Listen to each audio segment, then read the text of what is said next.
Hello, this is the Animation Fanatic. So, a little explanation. I am sorry I haven't been up to date with my Beware the Batman reviews. I've been on vacation. I didn't have access to the computer use that I'm using right now, so I wasn't able to do any kind of reviews.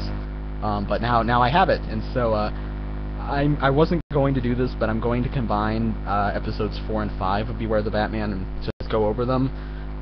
So basically, I forgot the episode of number 5, but I do remember number 4. The name of the episode was Safe.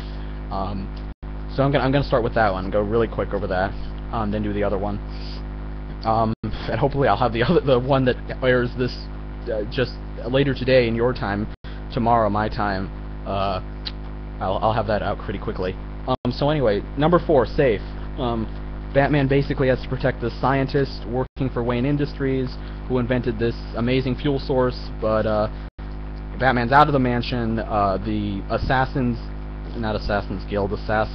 League of Assassins, led by Silver Monkey, not led by Silver Monkey, but with Silver Monkey in charge of the operation, goes after the scientist to capture the power source. And Katana does a lot in the episode. She has to protect him. So yeah, it's basically it's a lot of fighting, a lot of ninja stuff. Afterwards, in the next episode, we find out a little more that it's the League of Assassins, and you can kind of guess that the female voice that you hear in the background. One moment, please. Show. Yep. Recording.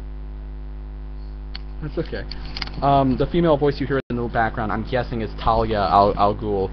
So we got Ra's al Ghul in there. That's pretty cool. We got an established villain who will probably be coming up in the future. I don't know when. But that's pretty cool. The episode was effective. I didn't really care much. The villain was okay. The episode was just okay. It had some decent action. It had some interesting parts. The comedy with the scientists could be funny, but it was trying to be funny, but it could be, it was like, oh, smile funny, I guess, but it wasn't really that hilarious. It got kind of annoying near the end. But yeah, with his little crush on Katana. But it was interesting finding out some more about her backstory. Apparently she used to work, and when we find out more in the next episode that she had infiltrated the League of Assassins when she worked for the CIA. So yeah, it's an interesting enough. It was an interesting enough episode, but we find out more, like, because the episode kind of connects to episode 5 a little bit in that sense. But it's a lot of nice stuff with her. It just wasn't as good as some of the previous ones. It was a step down. So yeah. But the next episode, what do I think of that one? Well, that one, I forget the name, but it's the fifth episode. We get the enemy Humpty Dumpty. Not the one in the story. But basically he's kidnapping people who had wronged him previously. He's kidnapping gangsters, or people who work for a certain gangster called Whale. I forget the guy's name. It was Whale something. And then he ends up kidnapping him, as well as Lieutenant Gordon, who he blames for sort of ruining his life. Apparently Humpty Dumpty kind of went mad, and he's made all these little toy-based machinery and has these little poems that he uses. Kind of reminded me of Pig and Toad, and I was thinking, I miss Pig and Toad. Where are they? I'd like to see them back again. I'd like to see Magpie again. The Humpty Dumpty episode was actually not as good. It had a little more detective work for Batman, and I liked that, but it didn't have quite as much action. It just wasn't as interesting. It was sort of Batman driving around, and it had some decent scenes, and Humpty Dumpty was creepy, and he